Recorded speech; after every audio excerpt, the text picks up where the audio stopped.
About, I guess probably around April, I found myself in possession of the day.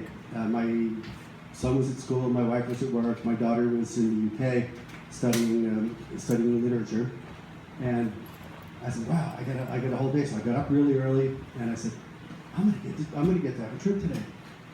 So I sent my son off to school, waited for my wife to leave, and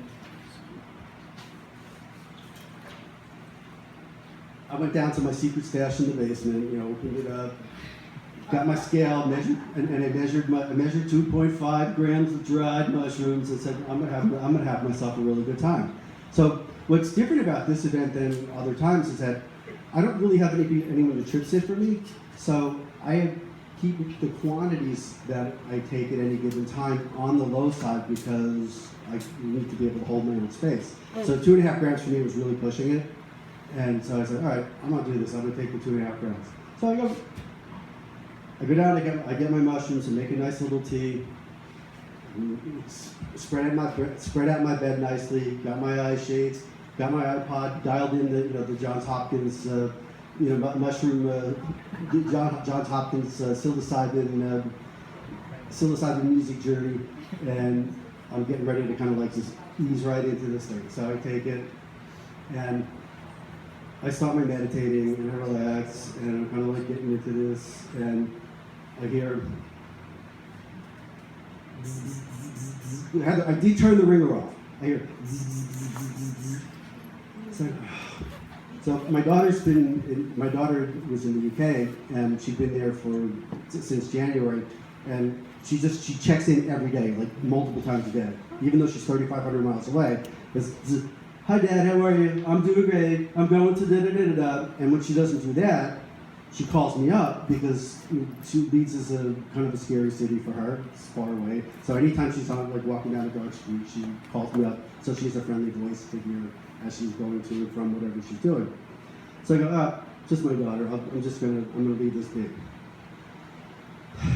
Clear her mind. I'm breathing. Just kind of waiting for things to come on. Oh, Jesus Christ, you can't get a warning, right? So I made a conscious choice to ignore the phone. 45 minutes comes along. I'm peaking. And prior to this, the largest dose I'd done was 5 grams, and it was all emotional content. It was like no pretty light shows, nothing like that. And this time I'm like laying back, and I'm actually experiencing synesthesia. So I'm looking at the colors, and I'm like, wow, fuck, A440 is blue, and it was like absolutely extraordinary. I was like getting the light show, right? I'm like, wow, this is really great. So the buzzing is like yellow. Ironically, the buzzing was like yellow and orange. So my mind is kind of like cottoning that there might be something that I need to pay attention to, but I go, I'm not doing this because, goddamn it, this is me time. I'm giving myself some self-care. I'm taking care of my psyche.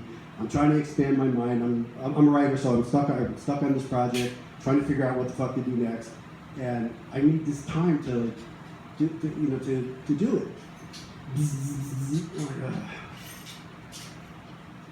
So this light show's going on, and then the house phone rings. And I hate my house phone because we give all our friends our cell phone numbers, so the only people that call on the house phone are people that I owe money to. So I'm like, oh, who the hell is this? And I ignored it. So then I hear my wife's voice chiming in, "Bob, you have to call Olivia. She lost her wallet." So I'm like, oh, fuck. So I have to hold my own space, right? And now I suddenly have to be straight. So I'm like, what the hell am I going to do? So I take the earplugs out, take the mask off, and I'm like, thank God, I've been a Buddhist for about 10 years, so I'm a very experienced meditator. So I'm like meditating into this, really trying to collect myself. So I call up my daughter. I go, "What's going on?" "Oh," she's using tears, "I lost my wallet." And now, usually, if I say, I don't know, you guys are mostly young, but anybody that's a dad knows this. I go into dad mode when these things happen, right? It's like, quit the pissing and moaning, focus, we got things we got to do. We got to cancel the credit cards, we got to, blah, blah, blah. You got to report it to the police, you got to. I didn't do that today. I didn't do that on that day. I took a deep breath and I invited her feelings into my being. So I said, tell me what's going on. So she started crying. And typically I would say, we'll cry later, we'll fix it, let's fix it first. But I didn't do it that way this time. And I listened. And she just, it came in spasms on it. She was like the first big barf, right? All this stuff. I lost it. I'm so stupid. I left it on the bus. The credit cards. I said, honey, it's okay. Tell me everything. Tell me. Give it all to me.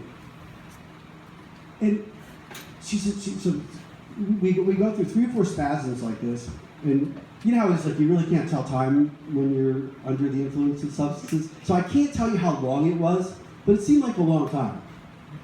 And I think actually, if I hadn't been tripping, it might have seemed like an even longer time. I don't know, but it seemed like a long time. So I felt her like 3,500 miles away, a whole ocean between us. I felt her energy settle.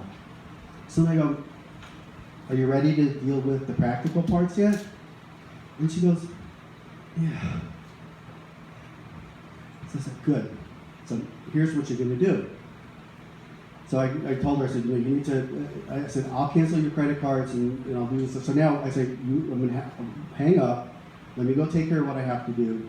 And then I'll buzz you back when I can give you definitive information on how we're going to make sure that you and our money are protected. Okay.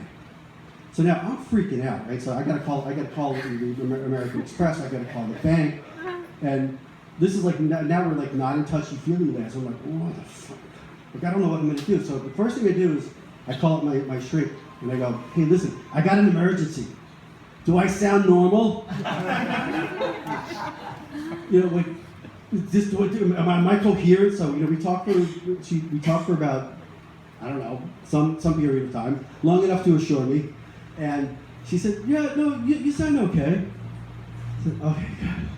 So now I get on the phone, call American Express, I call the bank, we get the cards canceled, and then I call up my daughter. So she says, Dad, you'll never believe this. You will never believe this. Because she left it on a bus in Leeds. And then the funny thing is she never even takes the bus. She's too cheap. Like she walks everywhere. So she says, you're never going to believe this. I got a message on Facebook. Somebody found my wallet. I'm meeting him at a pub down whatever the hell the address was. I don't know anything about Leeds except Jared Tolkien lived there. And there's a university that's half the money that it costs to send my daughter to Hofstra. So I go, oh, okay.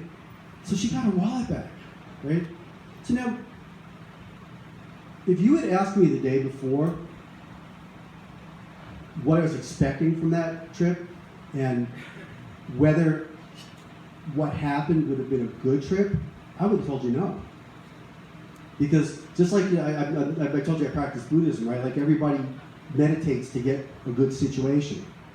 They get mad when if they're in the Zendo and people make noise. They go, I can't concentrate. Cut that out. Or if you, I don't know if you've ever been on retreats, but you go on a retreat like you don't talk to people for weeks on end, and it's amazing how without uttering a word you can grow to hate somebody. Right? Like you look at them and you're like I don't like the way they move their elbows. It's like that kind of thing, right? So it's like really. You go in with this expectation that you're going to have this certain kind of experience. And anybody that knows what Zen's really all about, it's all meditation, right? Those experiences, the times when you fall into nothingness, the times when the person next to you is farting, when you're trying to when you're trying to breathe and clear your mind, there's no difference between those things. So I'm like, wow. And I can tell you that I was probably the best dad, and I'm a very good dad, I was the best dad I ever was.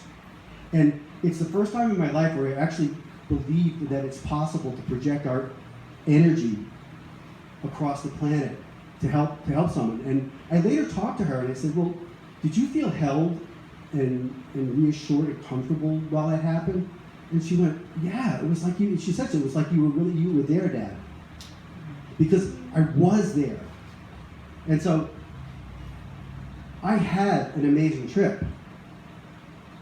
I let go of the synesthesia and working out the fact that that my mother nursed me too much on her left side instead of the right side, and like all the other trauma shit that comes up when when we take this stuff and we have the blinders on and the music on and we're like all the way inside our heads.